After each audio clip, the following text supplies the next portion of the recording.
Walking through the doors of the veterinary hospital that day, I was all set for another long shift.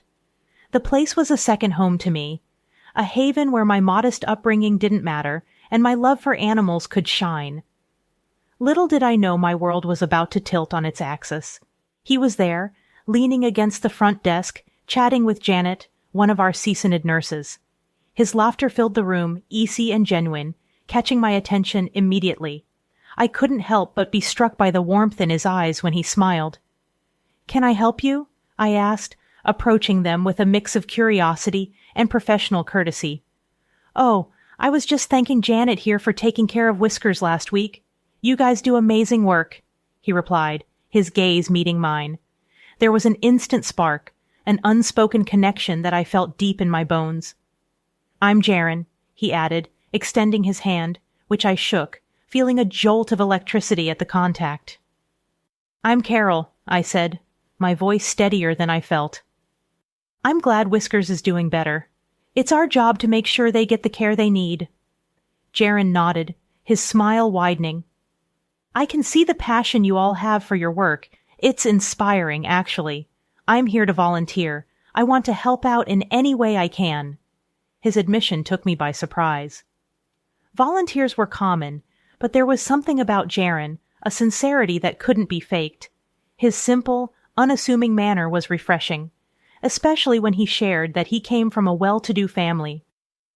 It was a detail he mentioned off-handedly, as if it were the least interesting thing about him. We spent the rest of the afternoon working side by side, Jaren throwing himself into the tasks with an eagerness that was both endearing and slightly amusing. From feeding the animals to cleaning their enclosures, he didn't shy away from any job, no matter how dirty.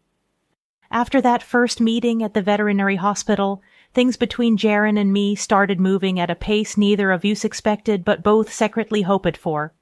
Our initial connection over the animals quickly blossomed into something more, something real and tangible.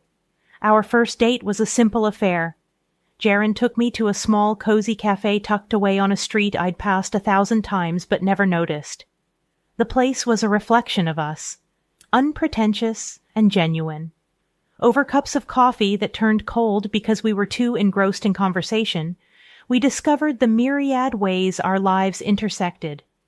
From our mutual love for old movies to our uncanny ability to quote lines from obscure books, we were quite the pair. "A regular Bonnie and Clyde," Jaren joked, his eyes sparkling with amusement as he recited a line from one of my favorite novels, one I'd mentioned in passing. I laughed, surprised and delighted by his memory and effort. "Yeah, a regular Bonnie and Clyde," I quipped back, not missing a beat.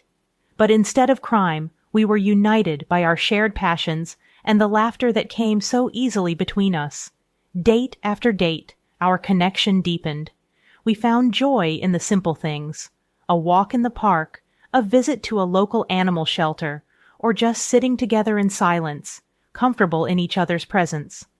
It was during these moments that I saw the true Jaren, the man behind the wealth and the expectations that came with it. He was kind, compassionate, and genuinely interested in making a difference, qualities that resonated with my own values and aspirations. As those early dates turned into weeks and weeks into months, I couldn't help but feel grateful for that chance encounter at the veterinary hospital. Meeting Jaren's parents was a milestone I approached with a mix of excitement and trepidation. Despite Jaren's reassurances, the butterflies in my stomach were more like a swarm of bees as we drove up to his family's estate. It was grand, far removed from the humble surroundings I was accustomed to, and it served as a stark reminder of our differing worlds. Jaren squeezed my hand as we walked up to the door, his smile comforting, yet unable to completely ease my nerves. "They're going to love you," he whispered, just as the door swung open to reveal his parents. His father, Mr. Eldridge, was the first to greet us, his demeanor warm and welcoming. "Jaren, my boy, and you must be Carol. We've heard so much about you," he said, extending a hand that enveloped mine in a firm, friendly shake. "Thank you for having me, Mr. Eldridge. It's a pleasure to meet you," I replied, my voice steadier than I felt. Then came Martha, Mrs. Eldridge, the woman who would soon become my infamous mother-in-law. Her appearance was impeccable, but her eyes scrutinized me in a way that made me feel like I was back in high school, desperately trying to fit in with the cool crowd. "So, Carol, Jaren tells us you work at a veterinary clinic. That must be interesting," she began, her tone implying that interesting was a euphemism for less than impressive. "Yes, Mrs. Eldridge, it's very fulfilling work. I've always loved animals," I answered, trying to keep my voice even despite the clear judgment in hers. "And your family, and mentioned they're from the countryside. Do you visit often? I imagine it's quite different from the city life," she continued, each question laced with an underlying critique of my background. "My parents are wonderful people. We're very close, and yes, it's a different pace of life, but it's where I call home," I said, my pride and my roots firm, despite her not-so-subtle digs. Dinner was an exercise in maintaining composure. Mrs. Eldridge's comments ranged from backhanded compliments about my quaint upbringing to outright interrogations about whether I had ever traveled abroad or dined in fine restaurants. Each question felt like a test I hadn't studied for, her words designed to highlight our differences rather than find common ground. Jaren, bless him, tried to steer the conversation to safer waters, interjecting with stories of our time together that had everyone laugh, everyone except his mother, who seemed determined to find fault in anything related to me. It was when she asked, "Carol, dear, have you decided on a wedding dress yet, or are you planning to make do with something homemade?" that I realized this wasn't just about getting to know me. It was about her asserting a perceived superiority, her way of reminding me that I didn't belong. I smiled, a genuine one born of the confidence Jaren's love gave me. "Mrs. Eldridge, I believe a wedding dress should reflect the love and commitment of the couple, not the price tag.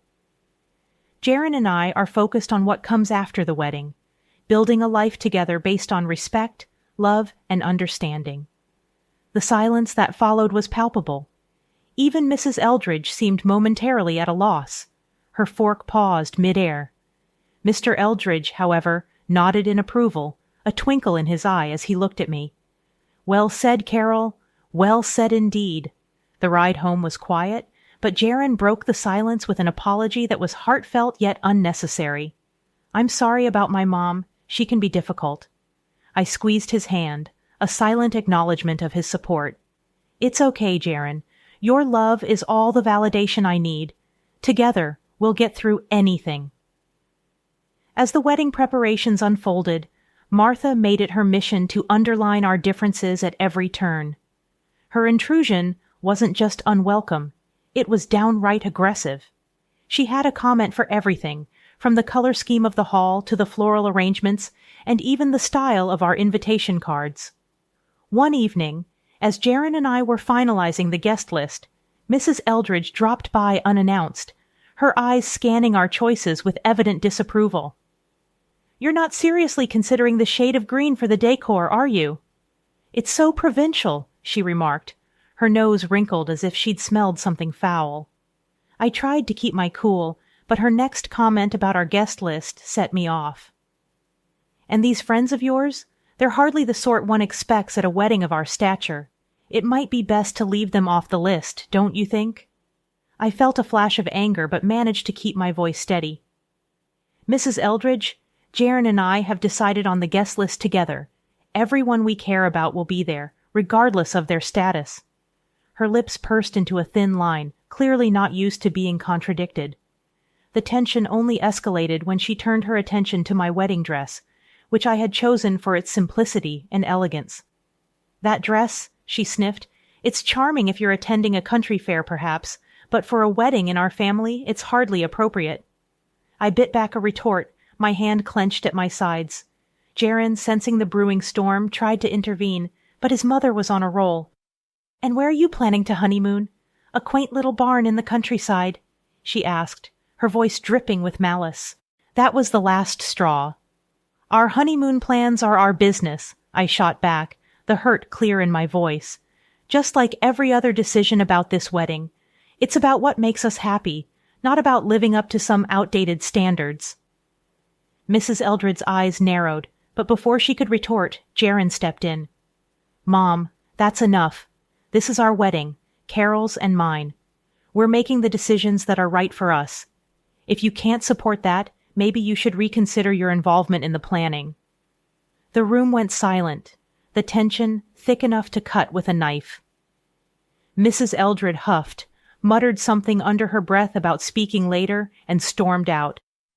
After she left, the air felt lighter, as if her departure had lifted a weight from the room.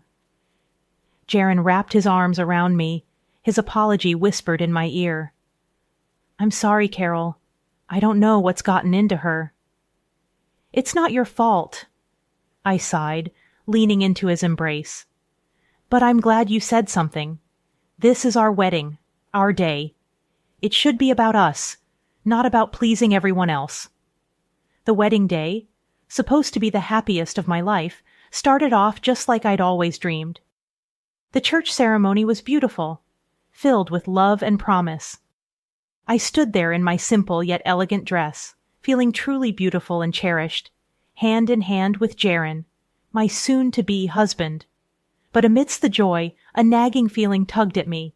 Glancing over, I caught my mother-in-law's expectant look, her smirk barely hidden.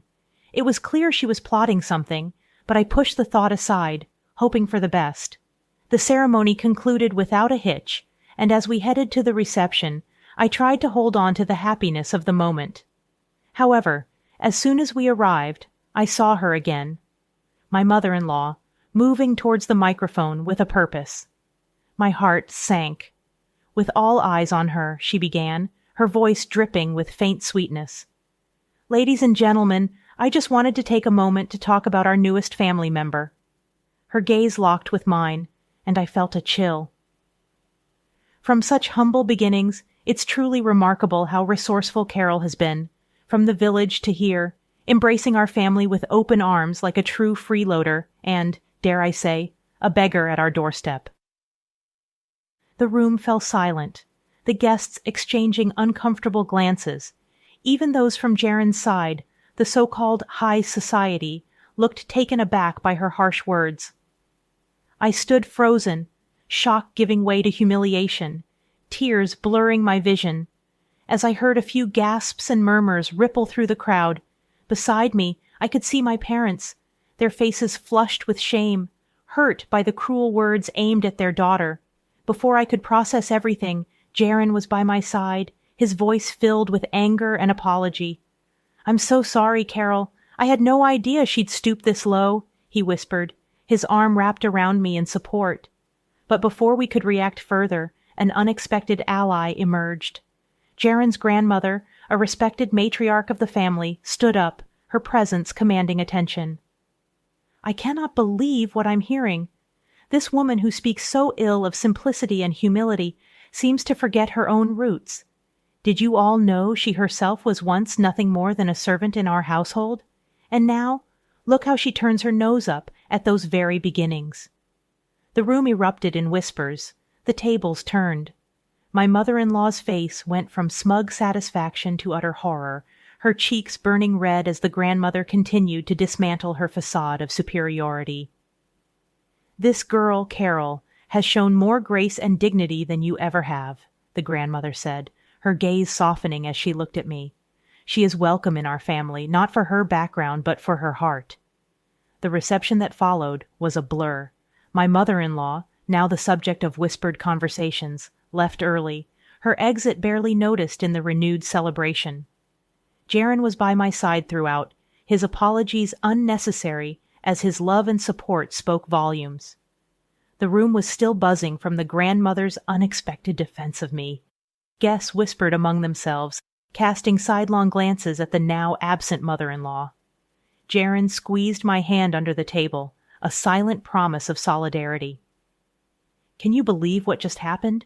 Jaren asked, his voice a mix of astonishment and relief. I shook my head, still processing the whirlwind of emotions. "No, Jaren, your grandmother. She was incredible. I didn't think anyone would stand up to your mother like that, let alone in such a public way." Jaren smiled, a look of pride crossing his face. "Grandma has always been the matriarch of our family. She doesn't tolerate injustice or cruelty. I guess I forgot how formidable she can be. We were interrupted by the approach of the very woman of the hour, Jaren's grandmother. Her presence commanded respect, yet there was a warmth in her eyes as she looked at us. "Carol, dear, I hope you're feeling better after that unpleasantness," she said, her voice firm but kind. "Thank you, Mrs. Eldridge. Your words meant the world to me." "I was feeling pretty low, but you've turned the whole evening around," I replied, gratitude swelling in my heart. She waved a hand dismissively. "Nonsense, my dear. It was long overdue that woman needed to be reminded of her place and to learn respect. You are a part of this family now, and we protect our own." Jaren's father joined us, a sheepish look on his face. "Carol, I'm sorry for my wife's behavior. I hope you can forgive us for any hurt." "She's caused," I nodded, understanding the difficult position he was in. "Thank you, Mr. Eldred. Today has been a whirlwind, but your family support has made all the difference." As the evening continued, the atmosphere in the room lightened. Guests came up to us, offering their congratulations and, in some cases, apologies for the earlier drama. It was clear that the tide had turned, not just in terms of the evening's events, but in how I was viewed by Jaren's family and their social circle. Later, as Jaren and I took to the dance floor, I couldn't help but feel a sense of victory, not over his mother, but over the situation. We had faced adversity head-on and come out stronger on the other side. "Jaren," I said as we swayed to the music, "today has been a lot, but I've never been more sure about us. Your family's support, especially your grandmother's, has shown me that we can handle anything together." The atmosphere at Jaren's family home was charged as we gathered for the meeting his grandmother had called after the wedding's tumultuous events. I was anxious about facing everyone again, especially Jaren's mother. However, Jaren squeezed my hand reassuringly as we took our seats in the large living room, filled with generations of Eldreds and a palpable tension. Jaren's grandmother, the undeniable matriarch, stood at the head of the room, her presence commanding attention. "Thank you all for coming," she began, her voice steady and authoritative. "We're here to address a matter that concerns the dignity and unity of our family." Jaren's mother sat rigid, her eyes darting around the room, perhaps seeking an ally or preparing for a counterattack. Jaren, ever the peacemaker, spoke up first, but his grandmother raised a hand, silencing him. "Jaren, my boy, this isn't about placing blame on anyone. It's about setting things right," she said, then turned her gaze to me. "Carol, you've shown nothing but grace and patience in the face of less than welcoming behavior. For that, you have my respect." I nodded, touched by her words. "Thank you, Mrs. Eldred. I just want what's best for Jaren and to be a part of this family." The room was silent, all eyes on us, when suddenly Jaren's mother stood, her chair scraping loudly against the floor. "I've listened enough. This girl," she gestured wildly towards me, "has turned everyone against me. And you," she pointed accusingly at her mother-in-law, "you humiliate me in front of the whole family." Jaren's grandmother remained unfazed. "I stated the truth. You forgot where you came from, and you tried to belittle Carol for her origins. That's not the Eldred way." Jaren's father finally spoke, his voice firm. "Martha, your behavior has been unacceptable. It's time you reflect on your actions and their impact on our family's reputation." The room went quiet again as the weight of his words settled in. Jaren's mother sank back into her chair, her defiance fading. The grandmother continued, "We are a family, and families support each other, not tear each other down. Carol, you are welcome here always." As the family meeting began to wind down, with the air still heavy from the discussions and revelations, Jaren's grandmother, the respected matriarch, had one more issue to address. She cleared her throat, signaling that she wasn't quite finished, drawing the room's attention once again. "Now, there's another matter I need to bring to light," she started, her tone serious, hinting at the gravity of what was to come. From her purse, she pulled out a long list, the paper rustling loudly in the quiet room. It's come to my attention that Martha's spending has been, to put it mildly, extravagant and irresponsible over the past month, she announced. The room fell silent, every pair of eyes fixed on the list that seemed to unravel like a scroll. Jaren's mother shifted uncomfortably in her seat, her earlier defiance melting into panic. These expenses are not only frivolous, but are bleeding our family resources dry. This cannot go on. Martha, now pale, looked around, perhaps hoping for an ally but finding none. She turned to her husband, desperation in her voice. "You can't let her do this to me. You know we need the money." Her husband, a man who had been quiet for most of the meeting, spoke up, his voice void of any warmth he might have previously held for her. "I agree with my mother. It's time you learn the value of hard work, Martha. I won't support your lavish lifestyle anymore." Martha's eyes widened, her mouth opening and closing, but no words came out. The realization that she was truly alone in this, that her actions had consequences, seemed to dawn on her. "And if your behavior continues along this path," he added, the threat clear in his tone, "I will have no choice but to seek a divorce. Our family's reputation and well-being come first." The finality in his statement left no room for argument. Martha was visibly shaken, her composure completely shattered. Tears streamed down her face as she looked around the room, perhaps finally understanding the severity of her actions and their impact on those she claimed to love. After our honeymoon, a blissful escape where the world seemed to revolve around just the two of us, Jaren and I returned to a reality that had shifted in our absence. The news that greeted us was unexpected.